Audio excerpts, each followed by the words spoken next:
안녕하세요.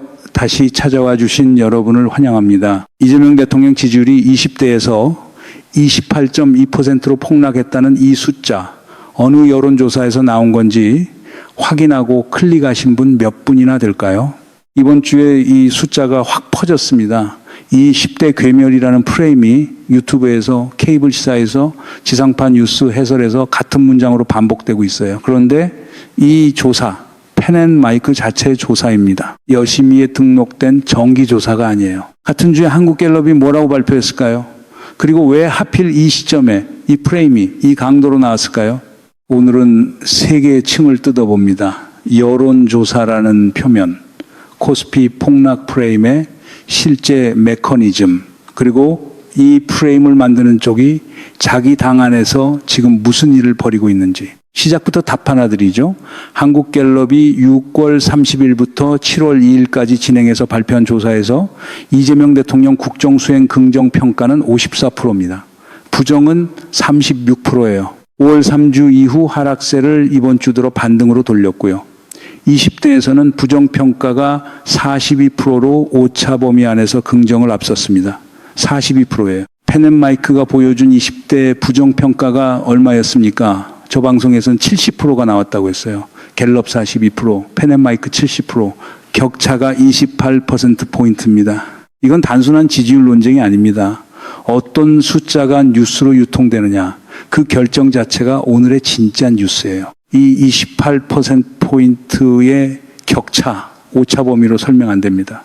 이건 조사가 아니라 자충수예요. 펜앤마이크가 자기 채널에서 20대 이재명 폭락이라고 크게 붙였는데 정작 갤럽에서는 반등이 나왔거든요. 여러분, 이거 벌거벗은 임금님 행차예요. 누가 옆에서 그 옷 어디서 지었냐고 한마디 해줘야 되는 상황입니다. 근데 여기서 우연이라고 넘기면 안 되는 게 있어요.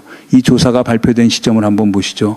펜앤마이크 자체 조사 발표가 7월 첫째 주, 정보통신망법 시행 D3, 광주 군공항 반도체 클러스터 최종 부지 확정 D, 세 개의 사건이 정확히 같은 창 안에 몰려 있습니다. 이게 다 우연으로 겹친 걸까요? 같은 프레임이, 같은 강도로 펜앤마이크 하나만이 아니라 여러 곳에서 동시에 재생되고 있어요. 이 정도 시퀀싱이면 우연 카드는 이제 못 씁니다. 그런데 한 가지 짚고 넘어가야 할 부분이 있어요. 20대 이재명 지지율이 흔들리는 건 팩트예요. 이걸 부인하는 순간 이 방송도 저쪽 방송이랑 똑같아집니다. 갤럽에서도 20대 부정 42%가 나왔고 리얼미터 6개월 조사에서는 20대에서 6.2%포인트가 한 주 만에 빠졌어요. 이건 있어요. 문제는 여기서부터입니다. 왜 20대가 흔들리느냐예요. 리얼미터가 뭐라고 분석했냐면 선거관리 부실 사태로 촉발된 책임론 확산이 전국 전반의 부정적 요인으로 작용했다고 했습니다. 6.3 지방선거 투표용지 부족 사태, 송파구에서 밤 10시까지 투표가 이어졌고 서초구에서는 퀵서비스로 투표용지가 배송됐어요. 소중한 참정권의 징표가 퀵서비스 종이 가방에 담겼습니다. 이 사태의 뿌리 이재명 정부가 만든 게 아닙니다. 선관위 부실은 소쿠리 투표 때부터 이어진 오래된 시스템 병이에요. 그런데 이 병의 청구서를 20대가 이재명 정부에 청구하고 있는 겁니다. 그럴 만하죠. 자기 참정권이 흔들렸다고 느꼈으니까요. 여기에 취업, 주거, 물가가 겹칩니다. 이 압박도 어제 시작된 게 아니에요. 전 정부에서 넘어온 물가 누적, 부동산 구조, 글로벌 인플레이션. 20대는 이 삼중관에서 살고 있어요. 이재명 정부가 이걸 하루아침에 뒤집는다는 건 산술적으로 불가능합니다. 그러면 20대 이탈을 펜앤마이크식 조사로 70%까지 부풀리는 게 왜 문제일까요? 이 프레임이 굳어지면 지금 정부가 20대 미래를 위해 하려는 일들이 정치적 산물로 격화되기 때문이에요. 그게 이 게임의 진짜 판이거든요. 그럼 이 프레임의 두 번째 판, 코스피 얘기를 뜯어봅시다. 펜앤마이크 방송에서 뭐라고 했냐면요. 삼성전자, SK하이닉스 관련해서 이재명이 한 게 없다. 오히려 광주 반도체 투자 발표한 날부터 코스피가 무너지기 시작했다. 미국 빅쇼트 영화에 나오는 마이클 버리가 이걸 붕괴 신호탄이라고 했다. 이렇게 나왔어요. 한번 실제 숫자로 대조해 봅시다. 2016년 1월 2일 코스피 309였습니다. 이재명 정부 출범 이후 6월 30일 8 476까지 갔어요. 상승률 100%에 가깝습니다. 6월 22일에는 사상 최고치 914.55를 찍었고요. 시가총액은 558조에서 929조로 371조 원 늘었습니다. 이 상승분의 85%가 삼성전자, SK하이닉스에서 나왔어요. 삼성전자 주가는 2025년 6월 초부터 2026년 5월 말까지 436% 올랐습니다. SK하이닉스는 1000% 올랐어요. 10배예요. 블룸버그 소속 존 오서스 칼럼니스트가 뭐라고 썼냐면 AI와 AI 인프라에 단순 명료한 투자를 원했다면 한국 코스피야말로 최적의 투자처였다고 평가했습니다. 외국 칼럼니스트가요. 100% 상승한 코스피를 이재명 공으로 인정한 사람이 있습니까? 없어요. 그런데 5% 조정을 이재명 탓으로 돌리는 프레임은 왜 이렇게 빠르게 유통됩니까? 이 기준을 윤석열 정부 시절에 적용했으면 이 300선 붕괴는 누구 책임이었을까요? 같은 사람들이 그때는 왜 이 기준을 안 꺼냈는지부터 짚어야 합니다. 자, 그럼 최근 코스피 조정의 실제 원인을 봅시다. 방송에서 김기웅 대변인이 말한 광주 반도체 투자 어디에 들어있는지 한번 찾아보시죠. 6월 8일 서킷 브레이커 발동 원인 미국 추가 금리 인상 전망과 뉴욕 기술주 조정이 반도체 업종을 저격했다는 분석이에요. 6월 23일 서킷 브레이커 반도체 차익 실현과 일본은행 예상외 금리 인상 결정 그리고 엔캐리 트레이드 청산 압력이 폭발했다는 겁니다. 6월 26일 서킷 브레이커 반도체 조정 지속 7월 2일 사이드카 반도체 하락세와 미국 빅테크 조정. 여기에 광주가 어디 있습니까? 없어요. 있는 건 반도체 슈퍼사이클 이후 첫 차익 실현, 일본은행 금리 인상, 미국 새연준 의장 케빈 워시에 대한 시장 불확실성, 이 세 개입니다. 외국인이 100조 넘게 팔았다는 얘기도 방송에서 나왔어요. 그거 이익 실현입니다. 삼성전자 436%, 하이닉스 1000% 올랐을 때 산 외국인이 지금 파는 겁니다. 이걸 매도라고만 부르면 그림이 반쪽이에요. 100원에 사서 500원에 파는 걸 우리는 성공이라고 하지 위기라고 하지 않습니다. 그리고 방송에서 하나 슬쩍 넣은 게 있어요. 삼성전자가 분기 89조 원 벌었다고, 엔비디아를 뛰어넘었다고, 이걸 이재명 정부 실패로 갖다 붙였습니다. 아니, 89조 벌었는데 어떻게 정부 실패로 번역이 됩니까? 번역 실력이 궁금해지는 지점이에요. 한 가지 더 확인해야 할 게 있죠. 마이클 버리가 삼성전자 호남 투자를 붕괴의 신호탄이라고 했다는 그 발언. 이거 1차 출처가 어디인지, 언제 나온 발언인지, 어떤 문맥에서 나온 건지 현재 확정된 게 없습니다. 온라인 커뮤니티에서 도는 인용이라는 지적이 나옵니다. 이런 미확인 인용을 대변인 방송에서 확정된 사실처럼 유통하는 것, 그 자체가 오늘 뒤에서 다룰 이슈로 정확히 연결됩니다. 방송에서 대변인이 걸고 넘어진 게 하나 더 있어요. 단일 종목 레버리지 ETF 15조 원. 이거 김영범 금융위원장이 올해 1월에 도입한 건데 이재명이 뒤에서 조종한 걸로 프레이밍했습니다. 팩트 대조해 봅시다. 이 상품은 미국에 상장된 삼성전자, SK하이닉스 관련 레버리지 종목을 국내로 끌어오는 유인책이에요. 미국이 아니라 한국 자본시장에서 자금이 돌게 하려는 정책이거든요. 15조 원까지 커진 이유가 뭘까요? 삼성전자 436%, 하이닉스 1000% 상승 국면에서 레버리지 상품이 커지는 건 시장의 낙관을 반영하는 결과예요. 이재명 정부 유인책이 아니라 반도체 슈퍼사이클 자체의 산물입니다. 이걸 다시 정부 탓으로 돌리려면 상승률 100%의 코스피는 누구 공이었는지부터 답해야 해요. 답 못하죠. 대변인 방송이 이 부분은 슬쩍 넘어갔습니다.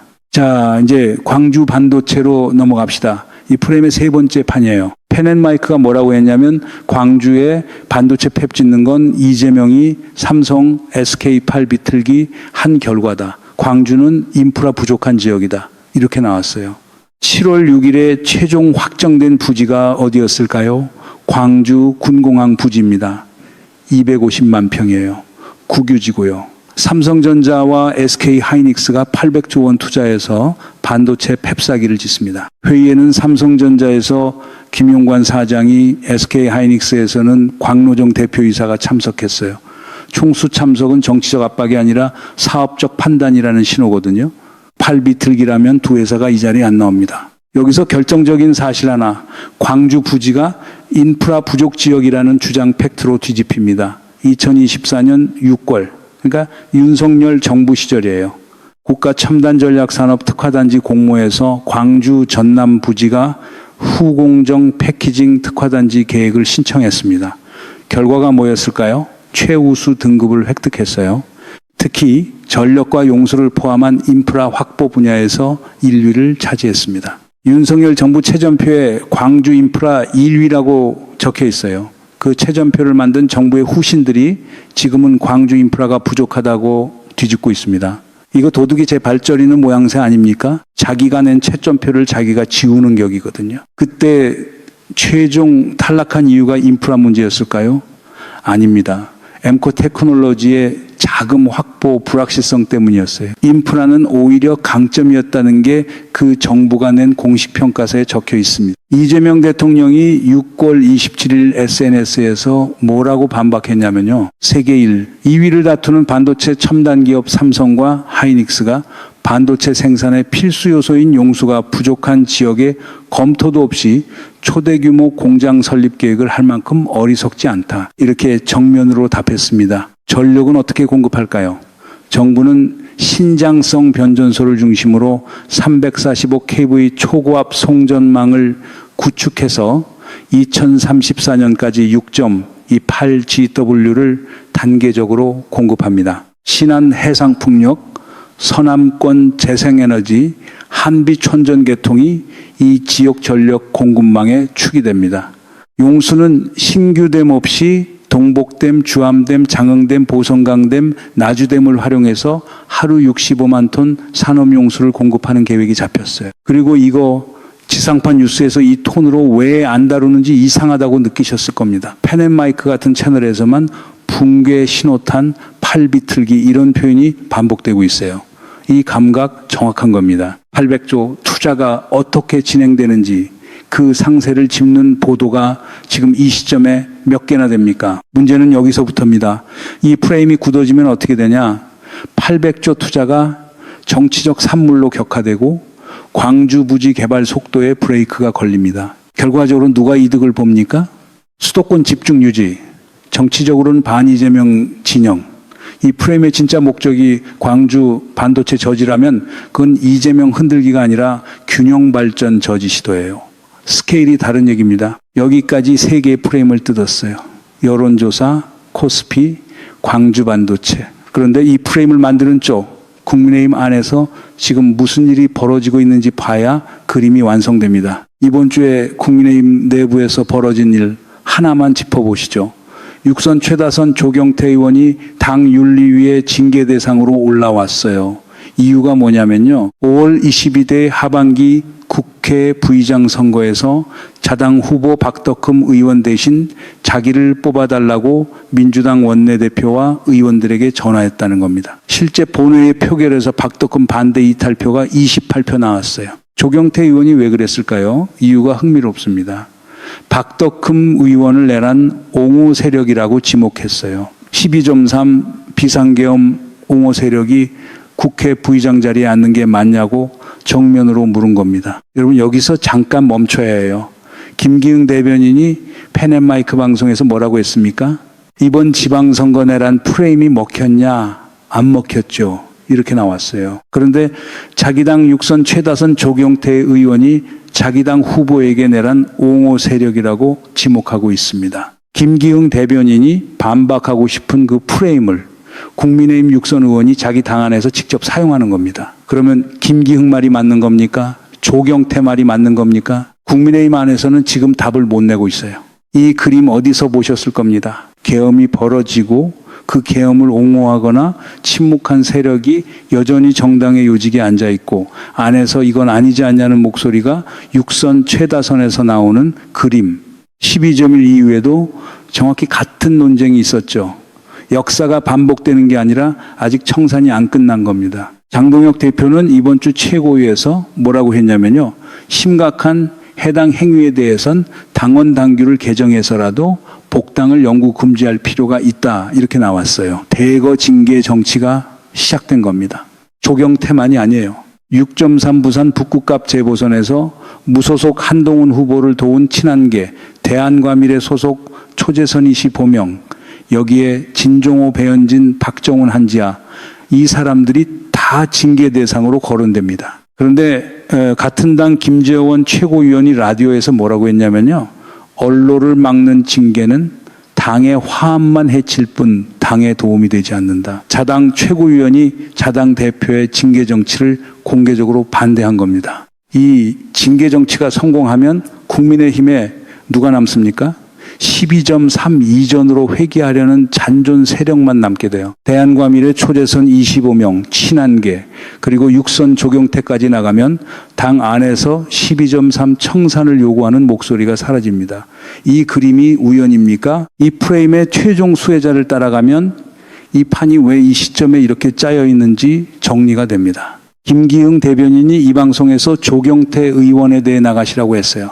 그런데 조경태 의원은 8일에 장동혁 대표를 윤리위에 맞제소하겠다고 예고했습니다. 대변인이 여기서 나가시라고 하는 그 육선 의원이 그 당의 대표를 맞제소합니다. 안에서 판이 이 정도로 깨졌는데 대변인이 계속 민주당이 문제다로 돌리려는 시도가 자꾸 헛발질이 나옵니다. 육선은 어떻게 얘기합니까? 박덕흠 부의장은 뭐라고 반응했냐면요.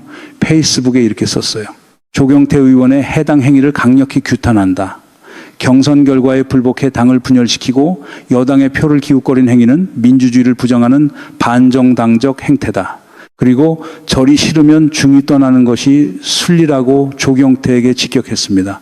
자기 당 부의장이 자기 당 육선에게 나가라고 한 겁니다. 이 그림 자체가 뭘 말하고 있는 걸까요? 국민의힘 안에서 12.3계엄 옹호냐 청산이냐 이 축을 두고 부의장과 육선 최다선이 정면 충돌하는 겁니다. 김기흥 대변인이 아무리 내란 프레임 안 먹혔다고 반복해도 자기 당 최상층에서 이 프레임이 매일 재생되고 있어요. 프레임을 없애려면 밖에 아니라 안을 정리해야 하는데 안이 정리가 안 됩니다. 자기 당 안에서 아직 12.3이 끝나지 않았거든요. 자, 그러면 오늘의 진짜 큰 이야기로 갑니다. 정보통신망법이에요. 7월 7일 시행됐어요. 법률 제2일 3055. 펜앤마이크 방송에서는 이 법을 입틀 막법이라고 부릅니다. 전 국민이 막는 법이라고 그랬어요. 진짜 그런지 조문을 뜯어봅시다. 첫째, 대상이 누굽니까? 시행령 초안에 따르면 구독자 10만 명 이상이거나 월 평균 콘텐츠 조회수 10만 회 이상, 그리고 최근 3개월 3회 이상 정보를 게재해서 광고 등 수익을 얻는 자예요. 일반 이용자 아닙니다. 대형 유튜버, 인플루언서, 언론사예요. 둘째, 대상 정보가 뭡니까? 법조문에 명시돼 있어요. 허위 정보는 내용의 전부 또는 일부가 사실이 아닌 정보, 조작 정보는 내용을 사실로 오인하도록 편집하거나 변형한 정보, 그리고 손해를 끼칠 의도나 부당한 이익을 얻을 목적이 있어야 합니다. 풍자와 패러디는 규제 대상에서 제외한다고 조문에 밝혀 있어요. 셋째, 어떤 절차를 밟습니까? 법원이 최종적으로 허위 조작 정보 여부를 판단하는 구조입니다. 방송미디어통신위원회가 직접 심의하는 조항은 이번 개정안에 포함되지 않았어요. 박미심 위원장이 공식적으로 밝혔습니다. 허위 조작 정보는 심의 대상이 아니다. 넷째, 처벌 수위. 손해액의 최대 5배 징벌적 손해배상. 이미 법원에서 불법 또는 허위 조작 정보로 확정된 정보를 2회 이상 반복 유통한 경우 최대 10억 원 과징금, 반복 유통이에요. 이거 유럽연합 디지털 서비스법과 독일 네트워크 집행법이 이미 시행하는 표준 규제입니다. 독일은 이용자 200만 명 이상 소셜미디어에 명백히 불법적인 게시물 24시간 이내 삭제 의무를 부과하고 있어요. 위반하면 최대 5천만 유로 벌금이에요. 한화 887억 원입니다. 김기흥 대변인이 방송에서 이 법을 귀에 걸면 귀걸이, 코에 걸면 코걸이라고 표현했어요. 그런데 법조문에는 요건이 명시돼 있고 판단 주체는 법원이고 반복 유통이 조건이고 풍자는 제외됩니다. 이 조문을 다 알고 저 표현을 쓴 거라면 그건 다른 문제로 가는 거예요. 지상파 뉴스에서 이 법의 조문, 실제 내용을 조목조목 짚은 보도 얼마나 보셨습니까? 표현의 자유 침해라는 큰 제목만 반복되고 대상 요건 구독자 10만 반복 유통법원 확정 이 결정적 조건들은 안 나옵니다. 왜일까요? 여기서 오늘의 한 문장을 드립니다. 여론조사가 아니라 여론조작이라면 그게 정확히 이 법이 잡으려는 겁니다. 이 한 문장 위에 오늘 세 프레임이 다 정리됩니다. 오프닝에서 물었죠. 20대 지지율 28점, 2%라는 이 숫자 어디서 나온 거냐고 답이 정리됐습니다. 펜앤마이크 자체 조사에서 나왔고 갤럽에서는 14%포인트 다른 숫자가 나왔고 그 격차를 만들어내는 조사 방법이 정확히 이 법이 겨냥하는 영역에 들어가고 있는 겁니다. 그런데 이 법 자체보다 더 큰 그림을 봐야 해요. 펜앤마이크 하나만의 문제가 아닙니다. 조사 명목에 프레임 유통이 산업이 돼 있고 유튜브 알고리즘이 이걸 증폭하고 케이블 시사에서 재생하고 지상파 해설이 받아쓰게 하는 구조예요. 이 구조가 다음 대선까지 3년 반 동안 그대로 돌아가면 그 대선의 실제 무대가 이 프레임 유통망 안에서 짜여집니다. 그리고 이 판의 스케일을 진짜로 봐야 하는 지점 20대입니다. 20대가 지금 취업 주거 물가에서 무너지고 있어요.